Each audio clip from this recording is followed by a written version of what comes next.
Imposter syndrome. What is it? How many people are actually suffering from this syndrome that's out there? Watch this video and I'm going to give you 5 solid tips on how to beat imposter syndrome forever. So come on, tune in and watch this now. So, imposter syndrome, what is it? So before we get into the 5 great tips to help you fix it, let me explain what it is to start with. The technical term is, it's a psychological pattern in which an individual doubts their skills, talents, or accomplishments and has a persistent internalized fear of being exposed as a fraud. That's it in a nutshell. It's about what we think. Now, that distorted belief about yourself has generally come from learnt behavior. Somewhere in your history, somebody will have taught you that. Your peer group, your mum, dad, whoever, they would have taught that. I'm going to talk a little bit more about that in a minute. So it is also about having a fixed mindset. Why would you choose to have a fixed mindset instead of a growth mindset? It also comes from, if you actually believe it, you will perceive it and you will receive it. So the bigger picture from this, and a bit about learning from your mum and dad, it comes from either an inhibitive or compulsive negative habit pattern. So I'll explain that again when we get onto the solutions to this. All your family expectations will have embedded this into your head at some stage. So therefore, you're thinking you've got imposter syndrome. And that is how it leads to anxiety, depression, a low self-esteem. And also there's a lot of perfectionism in there. So we need to get to the bottom of that. Now I've given you a rough idea of what it is. Let's get into the solutions. And remember, before we get into these 5 things that you can try to beat this imposter syndrome, is remember that awareness precedes change. So that means now that you're aware of the things that I'm going to show you, you can actually choose whether you want to continue with this imposter syndrome or not. So awareness precedes change. So get that into your head. So first and foremost with all of this, it is not a syndrome. Okay, you can believe that bullshit that everybody gives you, that, oh, I've got another label, a syndrome, so therefore feel sorry for me. It is a symptom. You have symptoms. And if you start to look at it as, oh, these are the symptoms of this. So I've got low self-esteem. I don't feel good enough. They're just symptoms. That's all you've got to think about. And symptoms can change like that if you want to believe that. So what do I mean by that? So number 1 is it's a symptom, not a syndrome.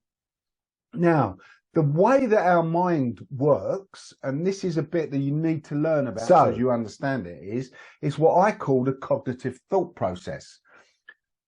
We have a belief. That belief leads to a thought. That thought will create a feeling. Based on what we feel, we will take action. And from that action, we will get a result. And generally, because we've also got something called an ego, that result will confirm the belief that we had in the first place. So, for instance, you can think, oh, do you know what? I don't want to go. I believe that networking doesn't work. And if I go to a network, the thought that you'd have then, so the belief is it's not working, the thought would then, oh, I don't really want to go to this. Well, what if they find out that I'm a fraud and I'm not really any good at this, or I'm not as good? So because you've then got a negative thought about the belief in the first place, you will still then think, oh, I don't feel quite right about this. I'm feeling very nervous, very anxious. So you'll go to the network meeting, you'll sit there, you won't engage with people because they might find out you're a fraud.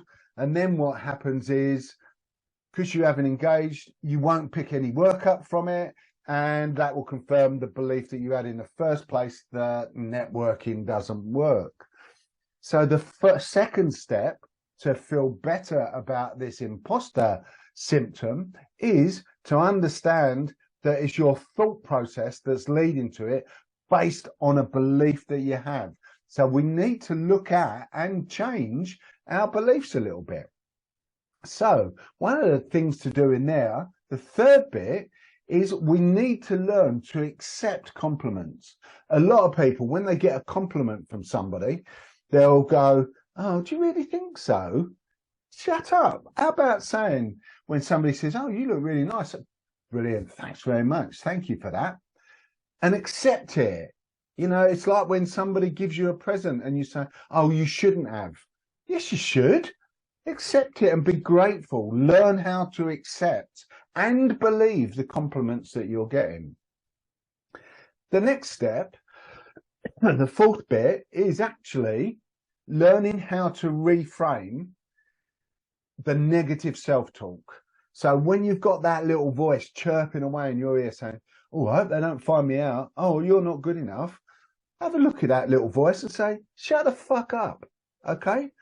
How can I replace this negative thought with 3 positive thoughts? How can you do that? What would you do that? So maybe stick an elastic band on your wrist, and every time you have one of those little negative self-talks going on, flick the elastic band and come up with 3 positives instead.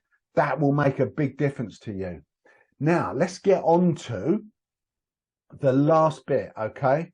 And this is about look how far you've come rather than how far you've got to go. Yes, there's a mountain to climb, but appreciate and respect how far you've come in this life. So if you've got a top management job or you're running a business, but you feel inside that you're not good enough, think about it. Look at all the steps that I've taken to get here, rather than thinking, "Oh, I hope they don't think I'm not good enough." It doesn't matter what anybody thinks about you. So to round all this up and to think about this and pick out one of these things for you, when I talked earlier about the inhibitive and compulsive negative habit patterns, be aware of this. So the inhibitive negative habit pattern is where our parents would have said to us as a kid, "Don't do that, don't do that, don't do that, don't do that. No, no, don't do that, don't do that." They keep giving us all that negative bit. And that inhibitive bit brings us up with a fear of failure, because we won't do it in case we get a bollocking off our mum and dad. We get told off. That is an inhibitive negative habit pattern. It's fear of failure.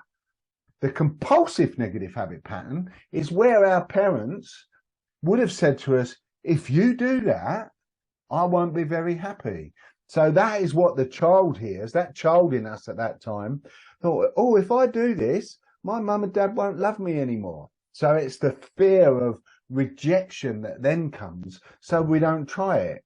So you've got the fear of failure and the fear of rejection. Both of them come together and are a very strong start of this imposter symptoms that you are experiencing. So try those 5 things. Let me know how you get on. And if you actually go onto the link in the info below, there is a free webinar on imposter syndrome that you can have.